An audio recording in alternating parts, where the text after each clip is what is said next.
I remember the sterile, almost stale smell of the air, and the fact that it was unseasonably cold for August in Las Vegas, Nevada, as I sat in the uncomfortable chair in the corner of the hospice room that I had occupied for the last 9 days, as I awaited the inevitable, my mother passing on to the next great adventure. 12 days ago, I walked through the large steel double doors into the waiting room of the hospital that she had had her gastrointestinal surgery at, and the surgeon stood there with his head bowed. "Don't sugarcoat this, please. I lost my dad when I was 9. I lost my grandfather when I was 13. I lived through a classmate being murdered in cold blood. Death and I are old friends, so don't pull any punches, doctor." He shared a glance between my sister and I before telling us that the cancer had already metastasized everywhere. 12 days ago, I was told that they didn't know if my mother had hours or days left. They couldn't know until she woke up. 12 days ago, she woke up, and she was told that on top of the cancer, she was in renal failure. She could undergo dialysis and chemo, and she might live another 6 to 9 months. Or she could let the renal failure go its course, and she would slowly get confused and then slip into a coma and pass relatively peacefully. She asked me what I wanted. I told her, "Mama, it's your life.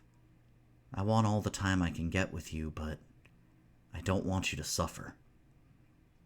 I remember the taste of copper coating my tongue. I had bitten a hole in my cheek out of anxiety.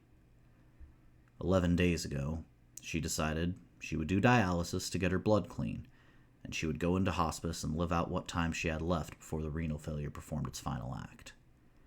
9 days ago, she got loaded into a van and brought here, to this cold, sterile, uncomfortable place. 9 days ago, I looked her in the eyes and said, "I'm here until you're not, Mama. I'll write your eulogy in the time that we've got, so you can make sure I don't over-embellish." I had a habit of doing that when it comes to my mother. 8 days ago, I began writing when she would nap. 7 days ago, I read to her what I had written, and she told me that she was always proud of my ability to put words on paper that felt like they were alive and in your face. 6 days ago, we had started listening to her favorite songs, and the confusion had started to set in. She said she had to get going. "I have reservations at the hotel diner. Everyone is there." I smirked, knowing what life review was, and I asked, "Everyone, huh? Is Daddy there?" She said, "Yeah." "Grandpa Green and Granny Grits?"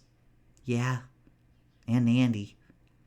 All of these people, Andy being her first boyfriend long before she'd met my father, had finished their adventures on this plane and moved on to the next. So I like to think that she was glimpsing what the afterlife truly is in those moments. 5 days ago, my sister and I got ready to leave for a brief break to get ramen downtown, and told her we would be back. She said, "I love you. I won't be gone long." That was the last thing that she said.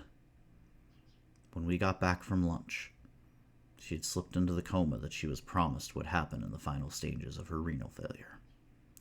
5 days later, there I sat, in that uncomfortable chair in the corner of the sterile, almost stale-smelling hospice room that was unseasonably cold for August in Las Vegas, Nevada. "Hey, I think it's happening," her doctor said as he entered the room and looked at my comatose mother's vitals.